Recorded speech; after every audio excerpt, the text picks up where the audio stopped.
Rad engines. One morning the other engines were getting ready for their morning work when the Fat Controller arrived. He had an announcement to make. "The load of ballast is to be taken to the docks," he said. "Normally Arthur would be able to take the ballast, but he's on a mid-afternoon tour with the passengers, so I've decided that James will take the ballast." But James was puzzled. "But sir," he said, "what about my morning passengers?" "Emily can do that for you," he said, and he walked away. But James was cross. He knew really useful engines don't argue. So he puffed out of his shed and out of the yards. But James was not happy when he arrived at the ballast quarries. He was also rough with the trucks, and he bumped them hard. "Ow, ow, ow, ow, ow," they groaned. "No need for that." "Well, I'm supposed to be pulling coaches, not dirty ballast trains," shouted James. "Someone sounds like they got out of the sheds at the wrong time," said Mike. James was cross. He and Mike have always never liked each other ever since. "And what gives a toy engine like you the right to speak to me like that, Mike?" shouted James. Mike was cross. Now it was his turn to be offended, and so James puffed away. For the rest of the day, Mike started bumping his trucks, and he also gave his passengers a rough ride by giving the coaches a bump. Mike was very cross indeed. The Diesel himself could see Mike's bad mood, so he puffed up towards him. "Why so glum in a nice fine day, Mike?" he said in his oily voice. Mike told Diesel what James said to him. "He also called me a toy engine," said Mike crossly. "That's James can be a pain in the boiler at times," said Diesel. "He thinks he could call engines horrid names and get away with it. I know what you must do." He whispered it to Mike. Mike was delighted. "I will," he said. "I'll do that tomorrow," he said, as Diesel sniggered away. That afternoon, James was sent to collect some stone trucks to the quarry. He buffered up to the trucks when he heard someone.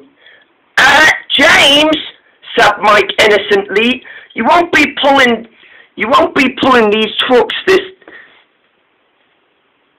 morning," he said.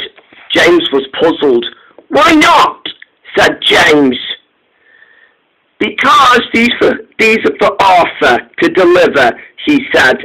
"So your other train will be here for you when you come back this afternoon," he said. James was delighted. "Well then," said his driver, "that means we have to head back to the sheds." And so James puffed away. "The joke's on you, James," laughed Mike.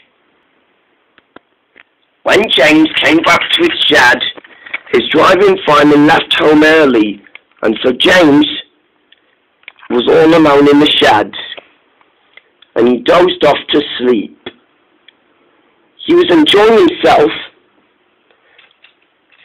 when all of a sudden James woke up.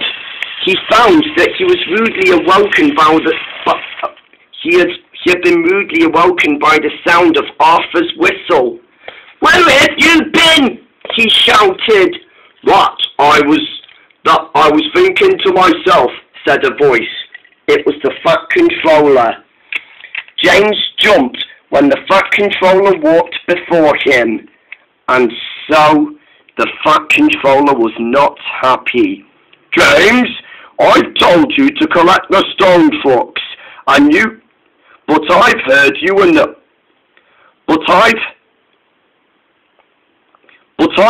you've disappeared. So Arthur had to take your trucks and to make Emily take his passenger train." he said. But it's not my fault, said James.